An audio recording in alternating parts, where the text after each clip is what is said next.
Olá pessoal, eu aqui de novo trazendo mais uma vez informações sobre a nossa grandiosa viagem ao Egito que ocorrerá agora em outubro desse ano.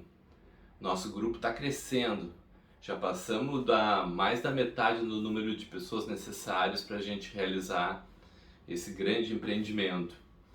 E também pudera, essa com certeza eu acho que é o melhor roteiro de Egito para esse ano. Claro que baseado em quem leu os nossos livros, trazendo todo o contexto da trilogia da implantação do monoteísmo na Terra, com os livros Akhenaton, a Revolução Espiritual do Antigo Egito, Moisés, o Libertador de Israel e Moisés em Busca da Terra Prometida. Como eu falei para vocês, inicialmente eu iria fazer 4 vídeos falando sobre os pontos principais de toda essa viagem. Primeiro falando do Cairo, das pirâmides, daquela região toda central da grande capital do Egito. Depois falando da região da cidade que foi fundada por Akhenaton, ou Akhenaton, no centro do Egito, a região de Amarna, ali também tendo Ábidos e Dendera, também, que são 2 templos fantásticos. Depois falamos da região de Luxor, cruzeiro pelo Nilo e tudo mais. E agora nós vamos falar pelo ponto final da viagem, que é o Monte Sinai, a subida ao Monte Sinai, que nós relatamos ali naquele livro, Moisés em Busca da Terra Prometida, onde nós narramos toda aquela aventura do povo de Israel para que Moisés recebesse as tábuas da lei, as leis de Deus, e começasse assim a formar esse grandioso povo judeu, povo israelita, que trouxe os fundamentos da religião monoteísta, na qual nós baseamos toda a nossa fé cristã. Então, nós iremos viajar de Luxor até a cidade de Dahab, na beira do Mar Vermelho. Na outra vez que nós fomos, em 2012, nós ficamos na cidade de Sharm el-Sheikh, que até teve um fórum mundial agora sobre ecologia no início do ano. Mas dessa vez nós não vamos ficar em Sharm el-Sheikh por uma questão logística.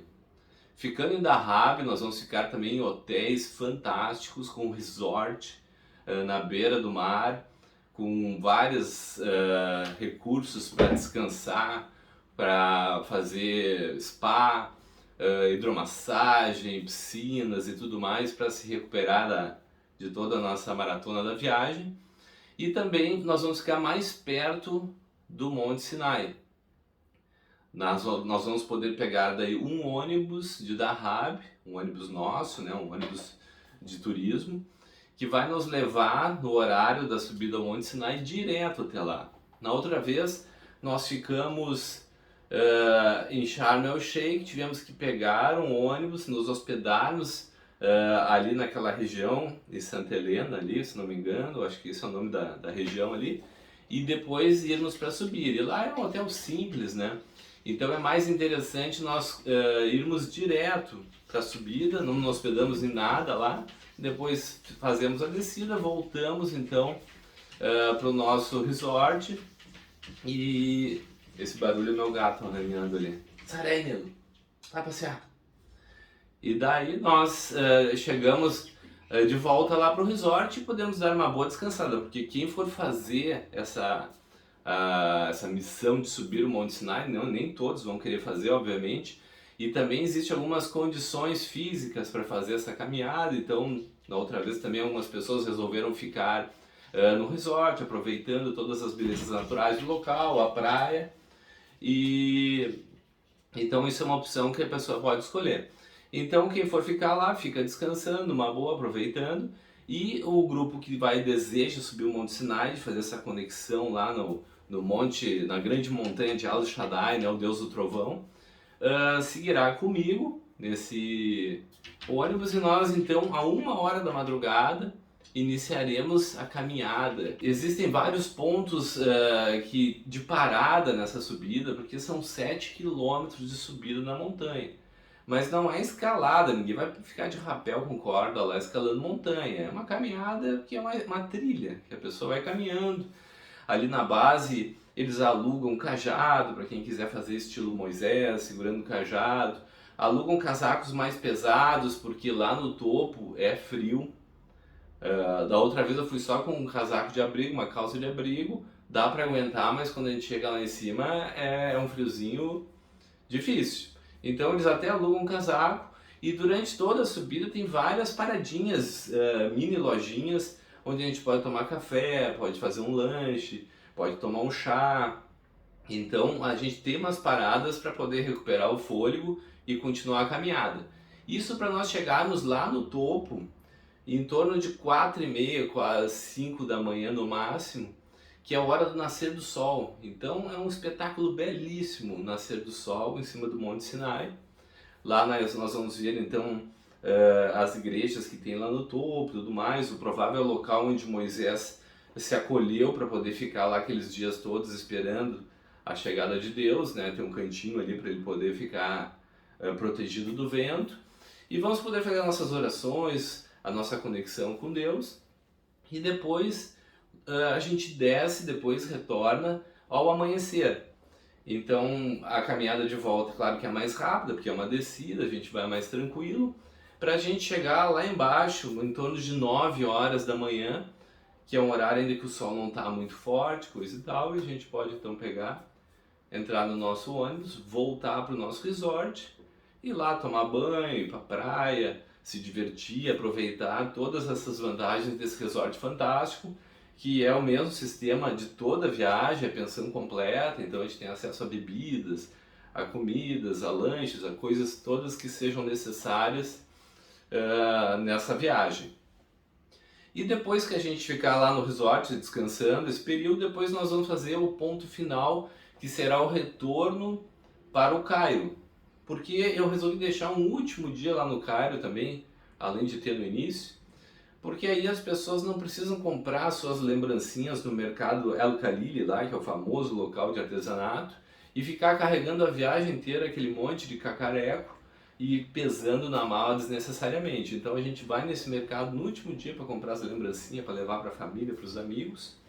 E também nós vamos daí visitar a cidadela de Saladino, que foi um grande árabe, um grande conquistador lá na Idade Média, e tem uma cidadela muito bonita lá.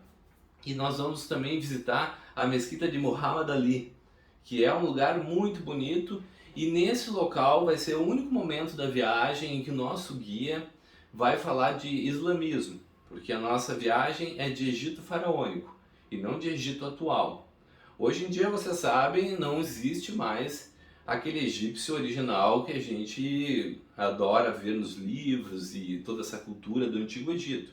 Hoje em dia, é o povo árabe que vive lá e que colocou, trouxe a sua religião, eles são muçulmanos, islâmicos e seguem aquela linha. Então, ele vai nos passar uma ideia de toda a religião, como funciona, os ensinamentos, é uma coisa bem interessante, mas não é o objetivo da nossa viagem. A nossa viagem é Egito faraônico. Então, depois de tudo isso, nós vamos passar também, talvez, nas lojas de lençóis nesse dia, não sei se é no início nesse dia, a gente vai ver tudo que é interessante ali para levar de lembranças, e então aí se encerra finalmente a nossa viagem, depois é só o retorno para o Brasil. Então, é o desfecho, essa subida ao Monte Sinai. Nós teremos várias reuniões durante todo esse período lá e poderemos conversar e trocar experiências sobre as sensações, o que vivenciamos, o que enxergamos, o que nos conectamos. Nos templos também de Luxor, Karnak, é muito comum as pessoas terem déjà vus, lembranças de vivências anteriores, o ingresso à pirâmide. Ou seja, todo o roteiro foi feito para que a gente tenha experiências realmente fantásticas lá. Não é aquela coisa mal planejada. A própria região de Amarna, que é muito complicada, a gente vai conseguir entrar em locais que geralmente não são autorizados. Então, para a gente se conectar com toda a estrutura do que é narrado nos livros. Por isso que eu digo também que quem vai participar dessa viagem aproveite e leia os livros para entender o que nós estamos falando lá, né? Principalmente quando a gente visitar a cidade de Amarna, a cidade celestial lá que Akhenaton fundou, se a pessoa não ler o livro, ela vai ficar estranhando, tá, mas o que é isso aqui? Tá um deserto, o que aconteceu aqui? Vai ter todos os registros arqueológicos, mas se ela não entender o motivo da mensagem, da missão que Akhenaton realizou naquele local, fica tudo mais difícil de compreender e sentir toda a espiritualidade desse processo todo. Na região de Luxor é mais fácil se deslumbrar com tudo, porque é o lugar mais bonito do Egito, né?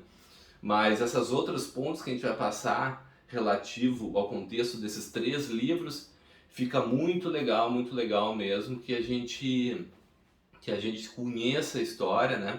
Já tem pessoas que fecharam o pacote, já estão me mandando fotos, vídeos, ó, tô aqui com todo o material de estudo aqui, né? Com os 3 livros, fazendo a leitura, até quem já leu para poder relembrar também, né? Desses detalhes todos, para a gente poder fazer uma experiência fantástica. Como eu disse para vocês, nem um minuto de tédio. Não vai ter um minuto que a gente vai ficar, oh, o relógio não passa, que chatice isso. É tudo muito bem organizado para a gente não perder tempo com coisas desnecessárias e focar somente no que realmente interessa. Por isso, conto com vocês lá. Falem com a Caprice Turismo, se informem. Existem condições excelentes de pagamento. E às vezes a gente fica adiando esse sonho de vida que é conhecer o Egito e perde grandes oportunidades. E eu mais uma vez garanto para vocês, não tem viagem igual. Eu vejo os roteiros que tem por aí, os outros, eles fazem coisas legais, mas não são espirituais, não são com todo esse contexto dos livros aí que vocês estão vendo. Então entre em contato com a Caprice, falem com eles. Muita gente estava achando, não tem condições, mas viu que dá para se fazer, tá? Condições bem acessíveis, o pessoal da Caprice é muito educado, muito bacana e tenta facilitar de todas as formas. Então tá, pessoal, não acabou os vídeos, esses são os 4 fundamentais para a gente entender esses pontos principais da viagem. Mas aí eu vou fazer vídeos contando as peculiaridades de lá, que é muito legal, né? Porque a gente se diverte muito, que é uma cultura diferente, é um outro povo. A gente vê coisas milenárias lá que são muito interessantes. Estamos torcendo para a inauguração do grande museu de Gizé, ou Giza, como alguns falam, ao lado das pirâmides. Aquele museu vai ser um troço fantástico, gigantesco, cheio de coisas maravilhosas, só que eles não inauguram nunca, aquilo parece que não fica pronto nunca. Agora está nos finalmente, eles prometeram que até o início do 2º semestre seria inaugurado, mas a gente está naquela expectativa ainda de ver isso acontecer. Se não acontecer, nós vamos visitar os outros museus, onde estão ainda todas as coisas comuns de se ver no Egito, a máscara de ouro de Tutancâmon, todas as riquezas de Tutancâmon estão lá no museu principal ainda. Então eles só vão transferir isso quando realmente inaugurar. E só que a gente gostaria de ver mais coisas, né? Porque eles não tinham nem onde expor tanta coisa que tem de artefatos do Antigo Egito. E com esse museu vai ter, a gente vai precisar um bom tempo para poder conhecer todo esse museu. Espero que a gente torçam por isso, que quando a gente for lá em outubro já esteja aberto para a gente visitar. Então tá, pessoal, em breve eu trago mais um novo vídeo para vocês.